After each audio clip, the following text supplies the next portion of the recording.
하나님 말씀 보도록 하겠습니다. 하나님께서 우리에게 주신 말씀은 잠언 말씀입니다. 잠언 9장 1절에서 18절까지 말씀 함께 보도록 하겠습니다. 잠언 9장 1절에서 18절, 구약 성경 920면에 있습니다. 잠언 9장 1절에서 18절까지 말씀 제가 먼저 한 절 읽고 한 절씩 교독하도록 하겠습니다. 지혜가 그의 집을 짓고 7 기둥을 다듬고 자기의 여종을 보내어 성중 높은 곳에서 불러 이르기를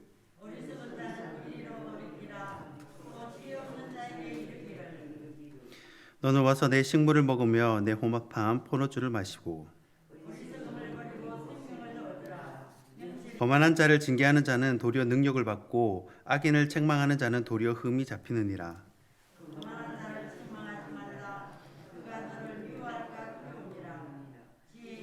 지혜 있는 자에게 교훈을 더하라. 그가 더욱 지혜로워질 것이요 의로운 사람을 가르치라. 그의 학식이 더하리라.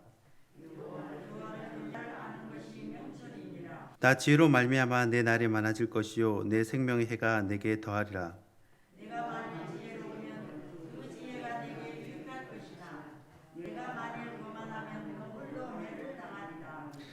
미련한 여인이 떠들며 어리석어서 아무것도 알지 못하고 자기 길을 바로 가는 행위들을 불러 이르되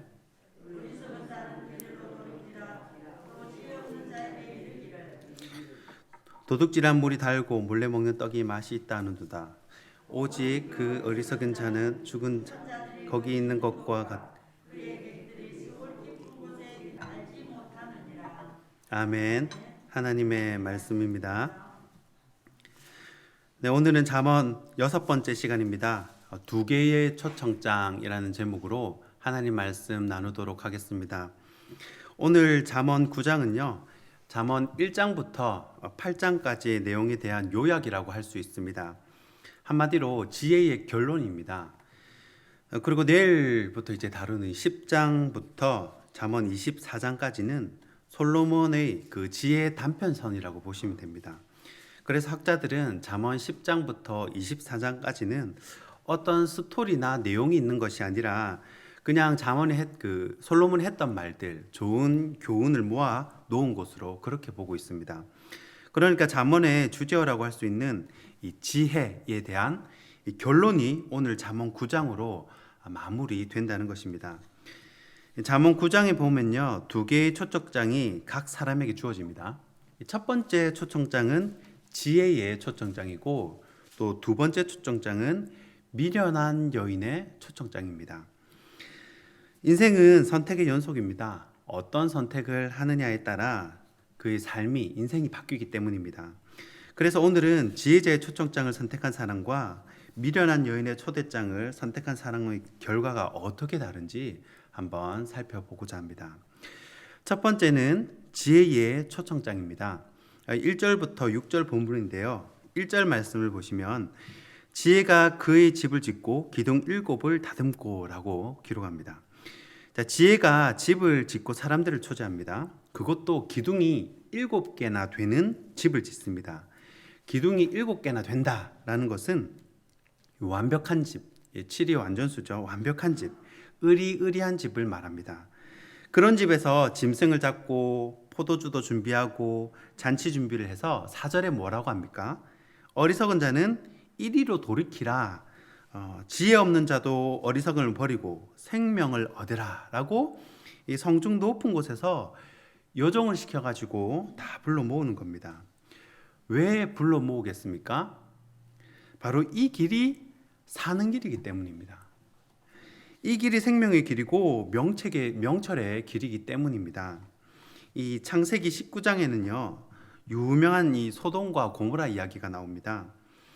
아브라함은 하나님의 뜻을 알았기에 의인 10명만 있더라도 좀 구원을 좀 해주십시오 간청을 했지만 이 소돔과 고모라에는 하나님을 잘 믿는 의인 10명이 없었습니다. 그래서 천사 2사람이 롯과 가족을 대피시키는데 만약 롯과 가족들이 두 천사의 말을 듣지 않았다면 그대로 멸망하는 것입니다. 여러분, 노아의 방주 사건도 마찬가지죠. 창세기 6장 17절에 하나님께서 홍수로 땅의 모든 육체를 멸하기로 작정하셨습니다.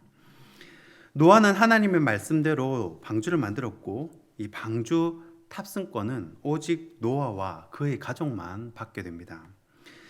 사실 이 지혜의 초청장은 입구가 굉장히 좁습니다.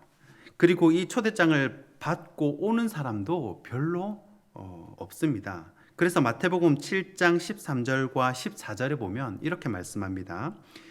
좁은 문으로 들어가라. 멸망으로 인도하는 문은 크고 그 길이 넓어 그리로 들어가는 자가 많고 생명으로 인도하는 문은 좁고 그 길이 협착하여 찾는 자가 적음이라. 아멘. 분명히 본문 6절에는 생명을 얻으라 라고 되어 있는데 마태복음 7장 13절 14절에 보면 생명으로 인도하는 문은 좁고 길이 어떻다는 겁니까? 협착하다는 거예요. 작다는 겁니다. 하지만 아무리 문이 좁고 길이 협착해도 우리는 이 길을 가야 합니다. 흔하고 가치 없어 보이고 세상에 미련한 학문 같아 보여도 우리는 이 길을 보배롭게 여기고 끝까지 완주해내는 저와 여러분이 되길 소원합니다. 이 두 번째 초대는 어리석음의 초대입니다. 오늘 본문 13절입니다. 13절을 보시면요. 미련한 여인이 떠들며 이러는 겁니다. 본문 13절입니다. 미련한 여인이 떠들며 뭐라고 떠드느냐? 15절부터 보면요. 행인들을 불러서 뭐라고 하냐면 16절입니다. 어리석은 자는 이리로 돌이키라 라고 말을 하는 겁니다. 잘 보십시오. 16절에 어리석은 자는 이리로 돌이키라 라고 되어 있죠. 이 말은요. 본문 4절 한번 보십시오. 본문 4절에 말씀하고 똑같습니다. 본문 4절에 지혜의 초대장을 주면서 뭐라고 얘기합니까? 어리석은 자는 이리로 돌이키라. 그러니까 어리석은 자의 말이나 지혜로운 자의 말이나 완전히 똑같기 때문에 우리는 때때로 이것을 구분하기가 매우 어렵습니다. 세상의 방법을 쓰는 것이 지혜롭게 보일 때도 있고 반대로 이 지혜로운 방법인데 세상의 눈으로는 어리석어 보이는 것도 있다는 것입니다. 그러나 이것을 구분하는 방법이 있습니다. 이 미련한 여인의 방법이 좀 이상하죠. 본문 17절입니다. 도둑질한 물이 달고 몰래 먹는 떡이 맛이 있다. 이렇게 싹 말을 넣어주는 겁니다. 이 구절의 이면의 뜻을 굳이 살펴보지 않아도요. 뭔가 불의한 방법이라는 것이 느껴집니다. 이런 방법은요. 모래성을 쌓는 것과 같습니다. 금방 부자가 되고 어떤 권력과 정보를 이용해서 나쁜 이렇게 짓을 해도 그렇게 막 이익을 취하죠. 그런데 결국 어떻게 됩니까? 모래성은 금방 무너지게 됩니다. 제가 군대 가기 전에 이 해운대 아쿠아리움 회계팀에서 한 6개월 정도 일을 한 적이 있습니다. 그때 아쿠아리움이 생긴 지가 얼마 되지 않았고요. 또 직원들도 대부분이 20대여서 굉장히 분위기가 좋았습니다.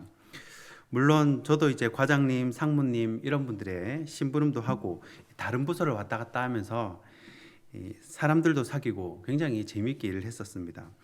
그런데 어떤 감사가 있다 그래서 외부 감사가 이렇게 사람들이 한 대여섯 명 이렇게 많이 오더라고요. 그리고 사무실 내주고 막 뭐를 이렇게 조사를 해요. 엄청 이렇게 뭐 책을 쌓아두고. 그런데 그 외부 감사가 있고 나서 그때 높은 분들 여러분이 이 감옥에 들어가게 됐습니다. 호주 법인이어서 자금 관리가 안 됐는지 모르겠지만 그때 회계팀에 제 그 사무실에 상무님도 직을 내려놓게 되었는데 주위 직원분들의 이야기를 들어보니까 이 가족들이 굉장한 어려움을 겪었다고 이렇게 얘기를 들었습니다. 또 이 피자헛, 옛날에 피자헛이 유행했었죠. 거기서도 이제 배달 알바를 한 적이 있었는데 이런 미련한 여인의 목소리가 있었습니다.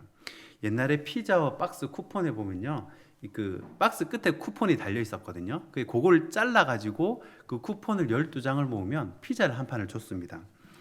그런데 같이 일하던 형님이 창고 비밀번호를 아니까 자기랑 그 박스 쿠폰 훔치자는 겁니다. 박스를 이렇게 싹 들고 와가지고 쿠폰만 오려가지고 팔아가지고 하자고.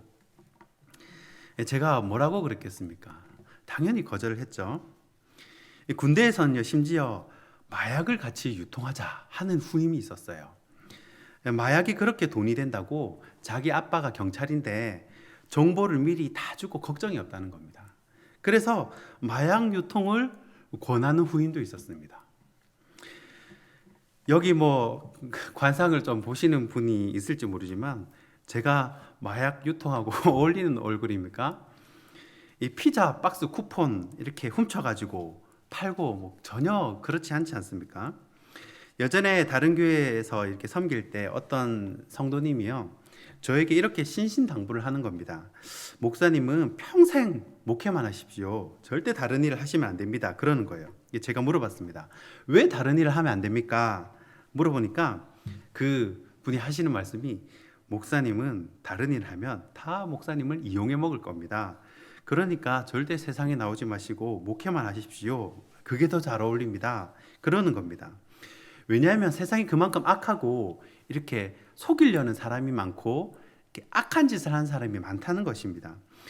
여러분, 도둑질한 물이 빌미가 되고요, 몰래 떡을 먹다가 체하는 수가 있습니다. 미련한 여인은 자꾸 세상의 방법, 악한 방법, 하나님과 멀어지는 방법을 알려줍니다.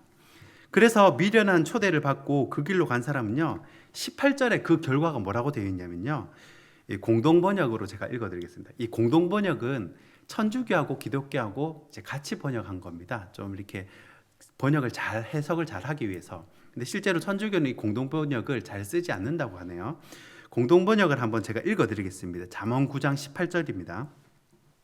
그런 무리들은 못 모르고 들어섰다가 죽은 혼백을 보고 저승 골짜기에 들어섰음을 알게 되리라. 아멘.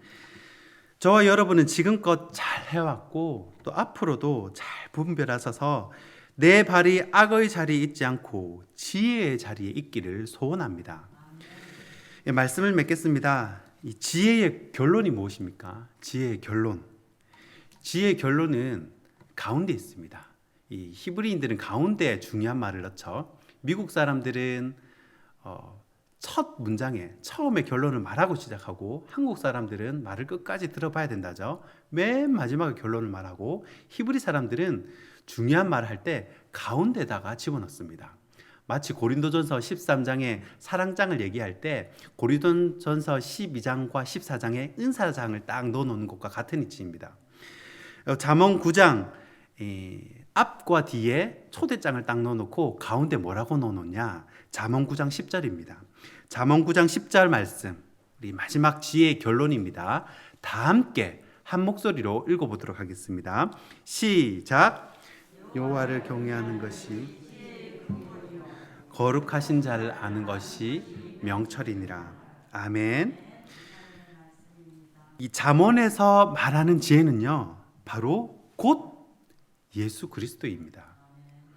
여호와를 경외하는 것이 예수님을 경외하는 것이고, 예수님을 아는 지식이 자라는 것이 곧 명철이라는 것입니다. 사도 바울이 빌립보서 3장 8절에 하나님을 아는 지식이 가장 고상하다고 그랬습니다. 꽃도 시들고 풀도 마르지만 하나님을 경외하는 자들인 저와 여러분은 하늘의 별처럼 영원히 빛날 줄 믿으시기 바랍니다. 기도하겠습니다. 지혜의 하나님, 우리가 지혜의 초대장을 받고 지혜의 잔치에 참여하게 됨을 감사드립니다. 그 길이 좁고 협착할지라도 육신의 장막을 벗는 날에 하늘의 잔치에 참여할 줄 믿습니다. 주님, 우리의 약한 육신과 마음을 인도하여 주시옵소서. 예수님 이름으로 기도하옵나이다. 아멘. 주기도문으로 예배를 마치겠습니다. 하늘에 계신 우리 아버지여, 거룩히 여김을 받으시오며 나라의 임하옵시며 뜻이 하늘에서 이루어진 것 같이 땅에서도 이루어지이다. 오늘날 우리에게 일용할 양식을 주옵시고 우리가 우리에게 죄 지은 자를 사하여 준 것 같이 우리 죄를 사하여 주옵시고 우리를 시험에 들게 하지 마옵시고 다만 악에서 구하옵소서. 대개 나라와 권세와 영광이 아버지께 영원히 있사옵나이다. 아멘. 이 시간 함께 기도하겠습니다. 말씀을 붙들고 기도할 때에 여호와를 경외하는 것이 지혜의 근본입니다. 오직 주님 붙드는 복된 성도들이 되게 하여 주시옵소서. 나라와 민족을 위하여서 또 교회와 각 가정 각자 가지고 나온 기도 제목을 두고 기도하시다가 자유롭게 귀가하겠습니다. 주여 한번 부르짖고 기도합니다.